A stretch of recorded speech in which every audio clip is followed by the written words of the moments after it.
Suburban churches that plant churches in the inner city ought to be admired for reaching out to have multicultural ministry.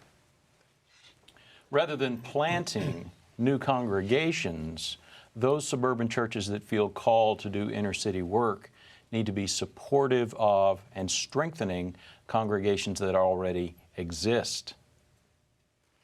The American Religious Town Hall meeting is now in session.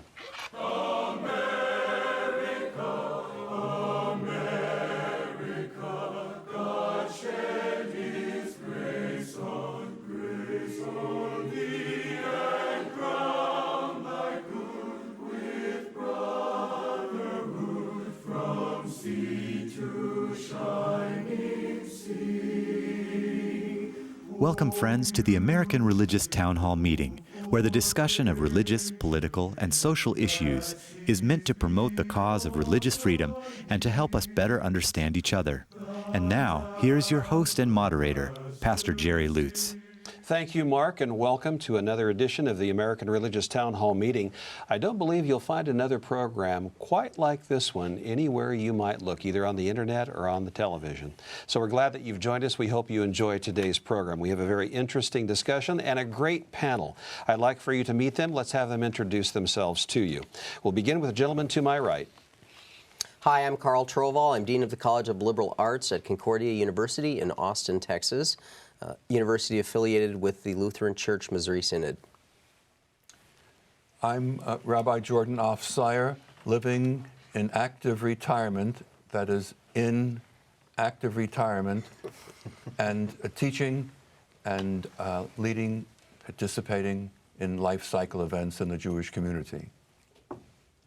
Hi, I'm Tom Plumley. I'm a minister in the Christian Church Disciples of Christ, and I serve as the senior minister of First Christian Church in Fort Worth, Texas. Hi, I'm Dan Stearns, a Seventh-day Adventist pastor pastoring the Richardson Seventh-day Adventist Church in the Dallas area, and this last Saturday we planted our 9th church in 15 years. And I'm Othel Hawthorne Lakey. I'm a bishop in the Christian Methodist Episcopal Church. I'm retired, and I live outside of Atlanta, Georgia. Hello, my name is Alan Lane. I'm pastor of Fort Graham Baptist Church in the lovely Lake Whitney area of Central Texas. All right, thank you, gentlemen, for being here today. Let's get right to today's topic. After decades of white flight out of America's inner cities, accompanied by Anglo-American churches relocating to the suburbs along with their members, many American cities are now experiencing a reversal. Large, predominantly Anglo, wealthy, primarily evangelical suburban congregations have launched major campaigns for what they call, quote, urban church planting, close quote. Often these callings happen to coincide with multi-million-dollar public development projects to redevelop long-ignored neighborhoods, giving the impression that churches are following not a calling from God, but simply the flow of money. In a recent blog article, social psychologist and church leader Christina Cleveland labeled much of this effort the building of urban church plantations. She criticized many for charging into cities without regard for the struggling churches that are already there and disregarding the wisdom and experience of hundreds of hardworking ministers who have been doing good work with very poor resources for a very long time. These suburban church empires opening up shop in the inner cities they long ago abandoned reveals a plantation mentality, she says, because it replicated and extends power inequities between whites and people of color that were first cemented on antebellum Southern plantations. Some have responded that churches with the means to do so have a responsibility to work wherever people hurt and need to hear about God. Others say that this amounts to a privileged attitude of saving cities as if the church had not ever been there before. Some argue that new congregations from the suburbs can afford to offer many programs for children and for youth that existing urban congregations simply can't pay for. Others say that simply because one has a passion for urban ministry and the money to refinance it doesn't mean that one is qualified to shepherd the people who actually live there. Either way, it's happening in cities as far-flung as Buffalo and Seattle, Minneapolis, Chicago, Houston, Los Angeles, Boston, Charlotte, and many others. Today, I would like for our panelists to discuss and consider these three questions. First, is the problem we're talking about here today one of race? Second question, is the real issue a larger issue of church planting mentality that lacks respect for the beliefs and experience of a whole variety of people? And then finally, what is the appropriate posture for a wealthier suburban congregation to take if it feels called to ministry in urban centers that tend to be poor and far more racially diverse? That is our subject today. As you see, it's an important one. We're going to hear from our panelists just now. Let's go back to those who made the opening provocative statements. To that, we go back to Pastor Cerns. If you could please expand your opening thoughts for us. Yes. Just last Saturday, as I said, we just started a new congregation in Dallas, and we've been working in that area to try to carry on ministry from people who live there and from people who go in from the suburbs where some of our congregation are. And we found a lot of need. We found a lot of hurting people. We've had a lot of prayers. We had a lot of Bible studies, had a lot of food distributed, a lot of wonderful things happening. And we began with 67 people this last weekend to start this new congregation. We really take our perspectives on this whole issue from two different Bible passages. One is Mark 9, 38 to 40, where the Apostle John comes up to Jesus and he said, we found somebody doing work like we're doing, but it's not part of us. And we tried to shut him down. And Jesus says, leave them alone. If they're not against you, treat them as being, if they're not against us, treat them as being for us. So we say, if anybody moves to our neighborhood and starts ministry, if they're not against us, we pray for them, we love them, keep working next door to us if need be.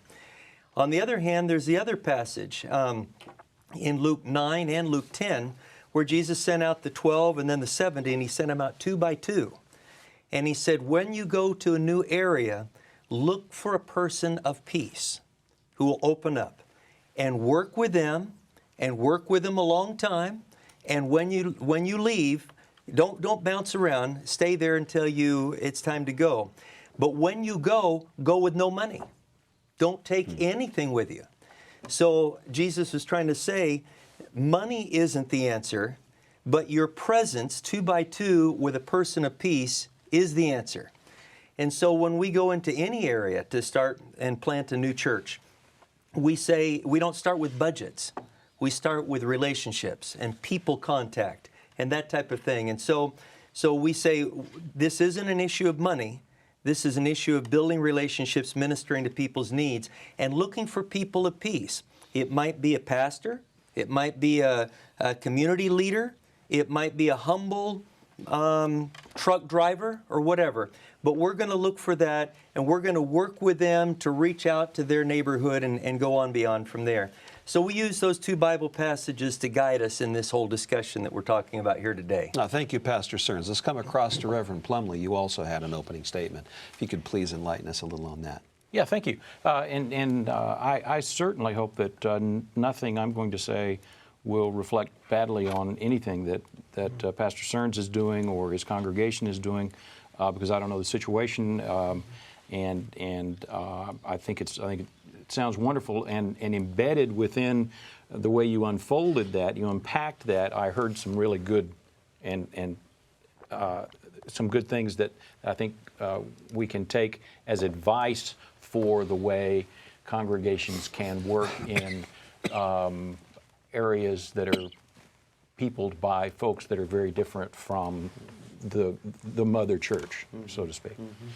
But the basic problem, I think, that Ms. Cleveland has opened up here for us is one that I think is important for us to be in conversation about, because this whole notion of the reinforcement of unequal power relationships is something that happens when those of us who are on top, and by that I mean white American males, basically, it's something that happens when that those of us who are in the preferred or the more powerful historically position don't even recognize the damage that we're doing until it's done.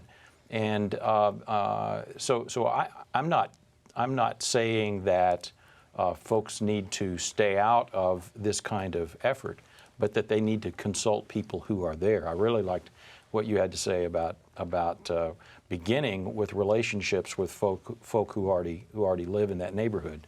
There are bad stories about large white suburban congregations literally getting together and having meetings and divvying up the inner city, divvying up inner city neighborhoods, and say, well, you know, Gotham Church will have this northeast neighborhood, and Trinity Church will have this southwestern neighborhood, and it's much like what was done to the African continent.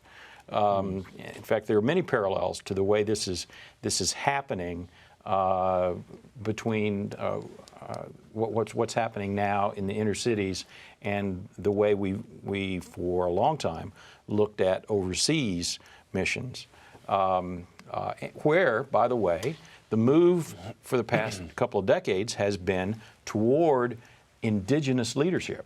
And I think that is a critical learning that we need to take from that area of concern and of mission into this very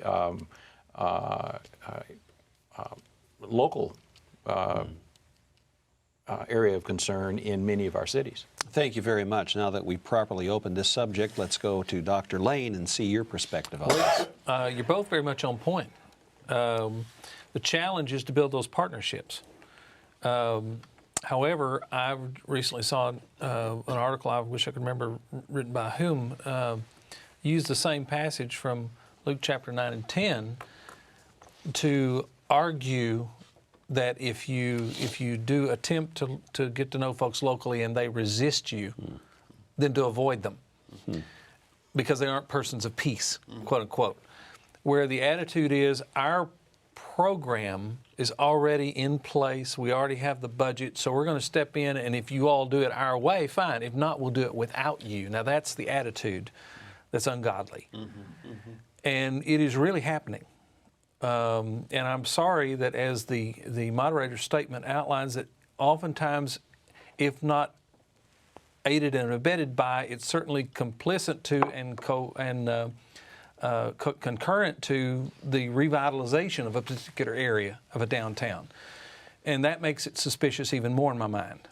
And the real challenge here is for us to look for partnerships that God has established in that remarkable ebb and flow of need and resources, and how important it is for those of us who may be the conduit of resources to recognize that that does not give us control, and we need to avoid that sin of feeling like we're in control just because we happen to be the conduit of the resources. Right. Because as, again, the moderator's statement makes it clear, I know of individuals who have literally invested their lives and resisted leaving the inner city, praying every day that God's going to meet their need. And when He does, it comes in this package of you do it our way or the highway kind of approach. And I pray every day God will convict the folks to understand what God's really up to here. All right, thank you. Let's come across the table. Bishop Lakey, welcome back. Thank you very much. Please. I really hesitated as to whether or not I would want to share in this discussion because I feel so strongly about it, and coming out of the black church tradition, I get emotional, and I didn't want to disturb the calm passivity of this august body. But I've had to live, my ministry for the most part has been living with the abandonment of many urban areas by white churches, where when our people moved in, the white churches would sell us their old ragged churches at exorbitant prices.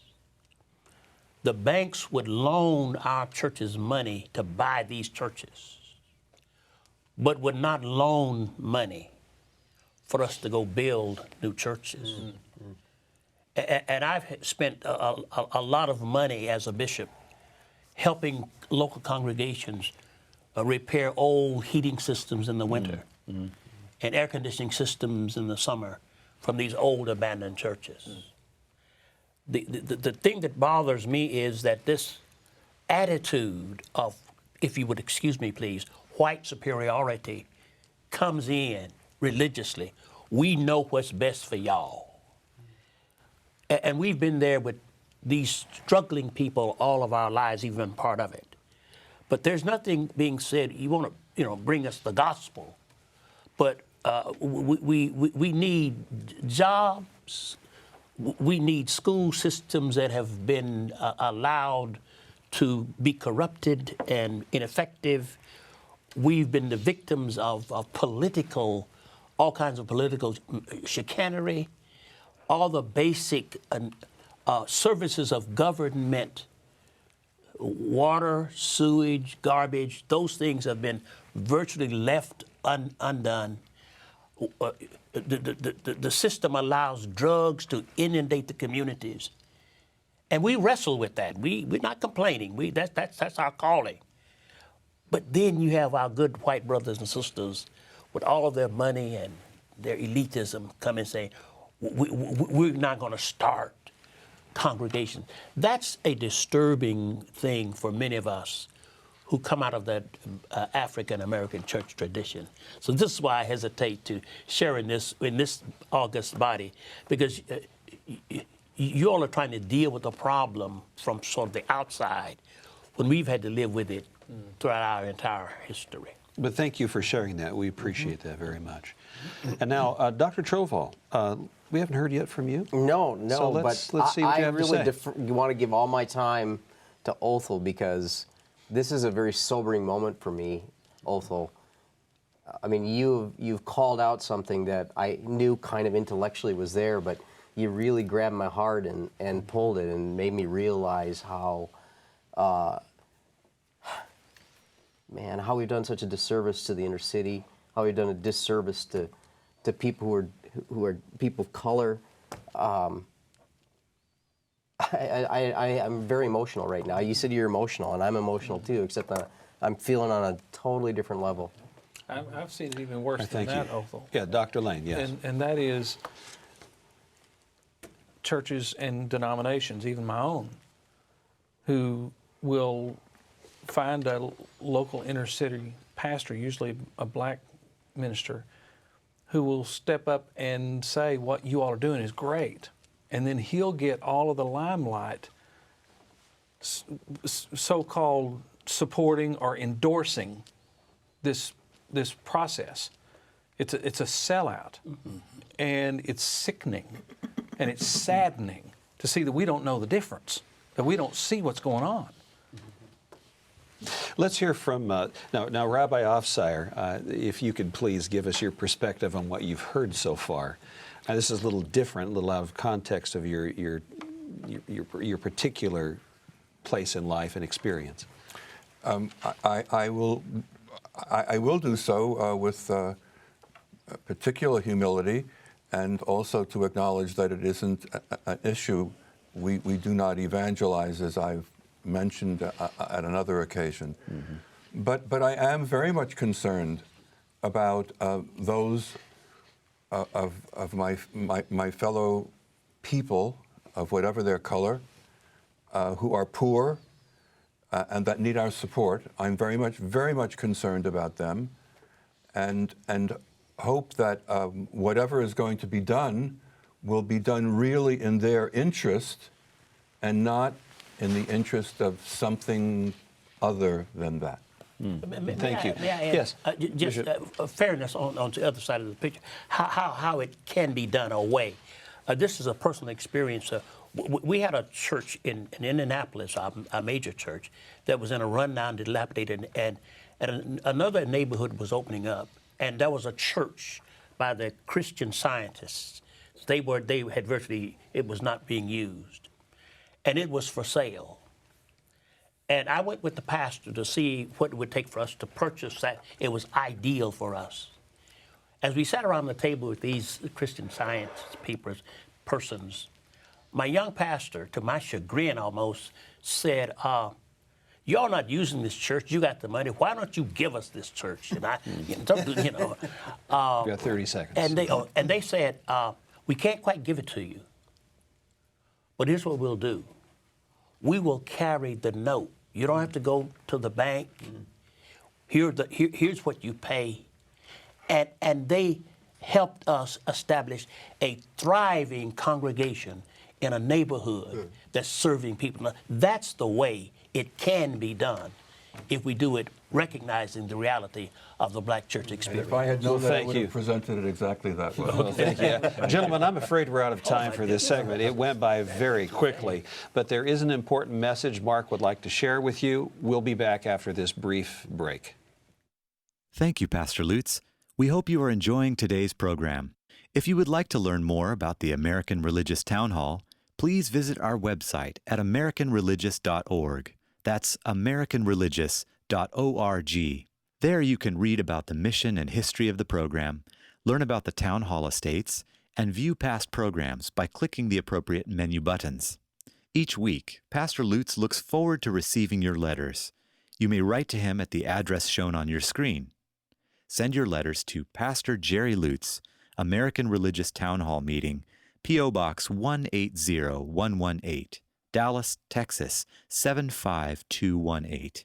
That's Pastor Jerry Lutz, American Religious Town Hall Meeting, P.O. Box 180118, Dallas, Texas 75218.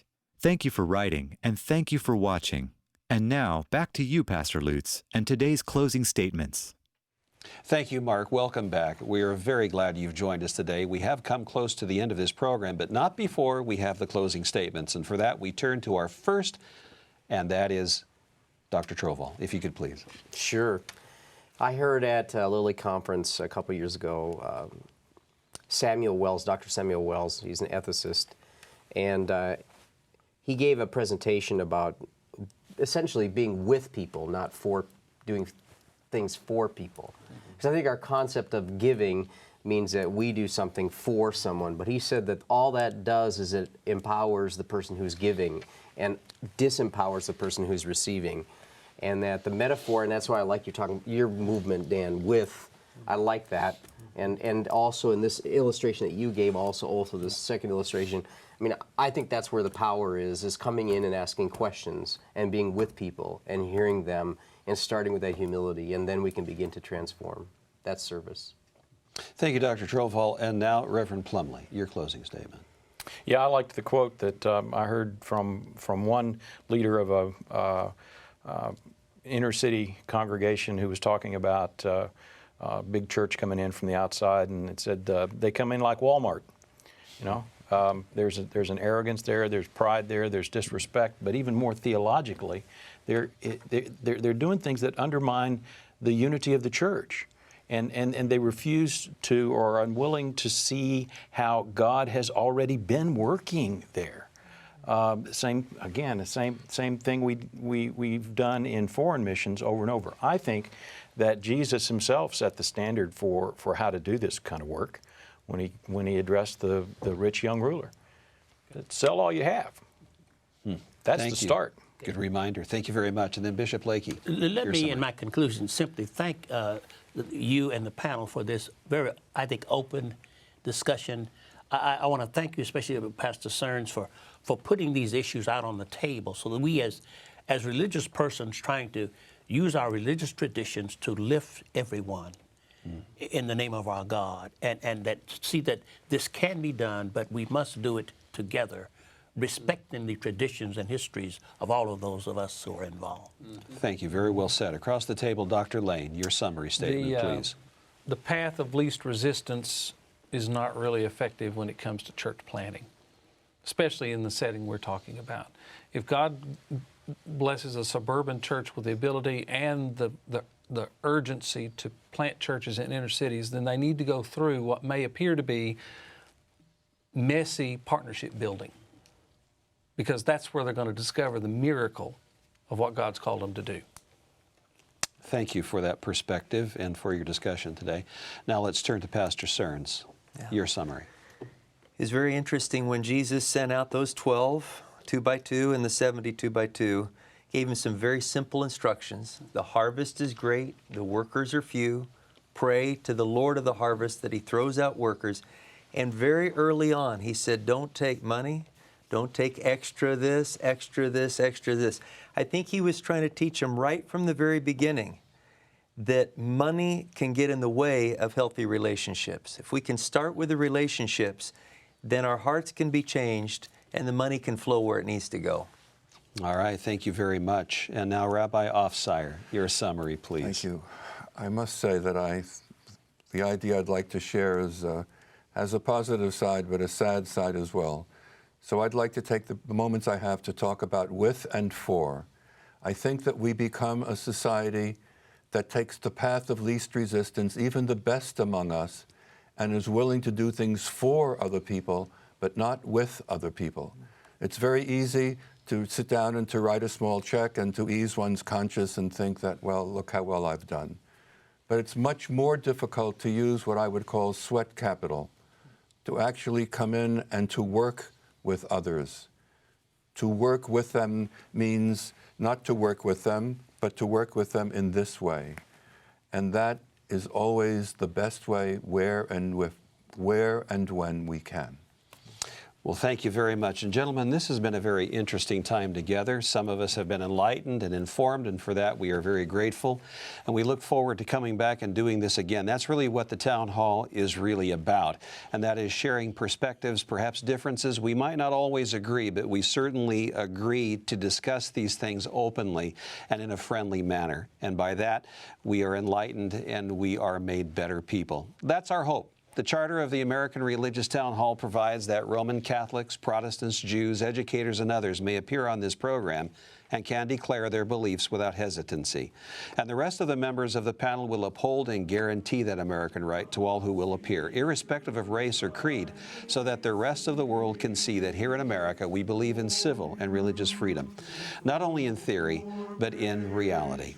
And now, friends, until next week, at the same time and over the very same channel, the American Religious Town Hall meeting stands adjourned. May the God of all of us bless all of you.